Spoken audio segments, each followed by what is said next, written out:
From four corners they come, through flame and fear. Flipping. Fast. 2, Formidable. 1. It's Heat F! Let the wars begin! Autobots, transform and roll out.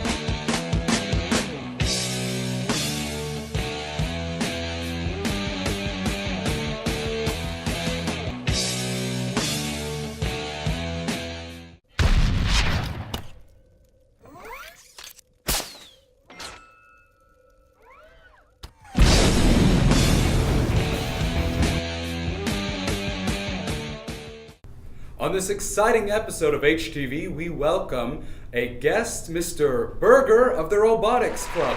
Come on down, Mr. Berger. Hello, good morning. Hello, thank you for taking the time. Sure, no problem. Now, I'm going to start with a question on everybody's mind. What is robotics? Well, this is what robotics is right here. We're going to take either Lego parts or we're going to take Tetris parts. We're going to put them together in a machine that the students program and make it do something. It moves, it picks up, it runs. You brought your own props. I like that. Now, tell me a little bit about that first one. It's made out of Legos, you said?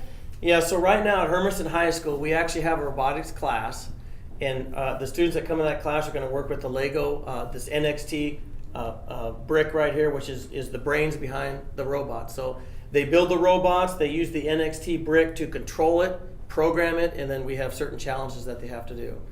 And what exactly could that smaller robot accomplish?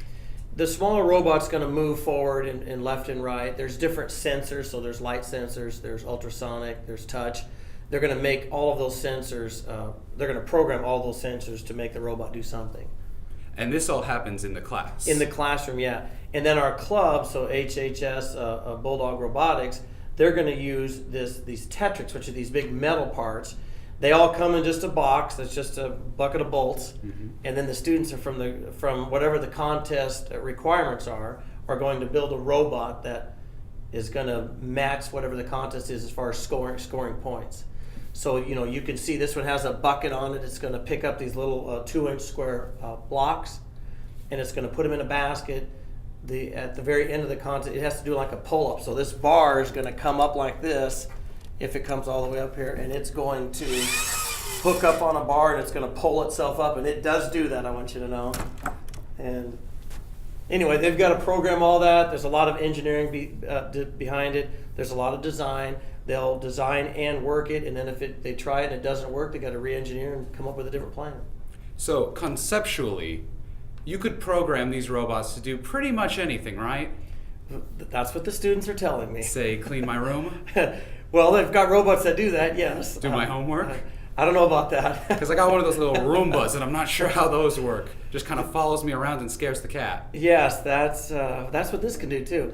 It's a lot harder than students think, but all of what you see in robotics now, like the autonomous phase that you see in cars and with your vacuum cleaner, which is what you're talking about, that's what students are doing with this thing right here. And it just depends on how good of a programmer you are and how good of a builder you are.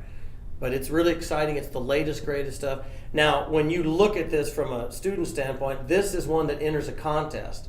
So our team, and we have two teams, but our team with another team from another school compete against two other teams. It's not robot wars, like they're not trying to, cut each other in half.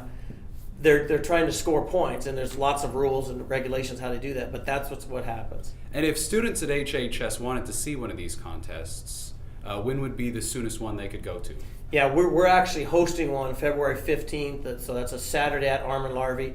The opening ceremony is at 11:45, so kind of noonish till about 5 o'clock. You're going to see these kinds of robots in an athletic type event in front of, those, just like a sporting event, with these two fields and robots going crazy and students going crazy and trying to win. Sounds like a lot of fun. And remember, folks, February 15th. Now, the question on everybody's minds, of course, is if we put some rockets here, maybe a little Gatling gun at the top, could robots like these take over mankind? No, they cannot. Is this the Matrix? It is not the Matrix. Then it's Terminator. No, it's kind of. It'll do what we program them to do, but it doesn't think on its own, and it doesn't generate thought like that. So we're not there yet, but we're gaining. Very interesting. I look forward to seeing few Gatling guns, some rockets on the side. I want to trademark that. Do you have any last words for the folks at home? Well, the robotics is a great subject matter. Everyone should know how to program, and we use Robot C. So if you're interested in those kinds of things, engineering, programming, building, we need you in our club and we need you in our class. Mr. Berger, thank you for taking the Thank time. you very much. This is HTV. Remember, February 15th if you want to see some robots.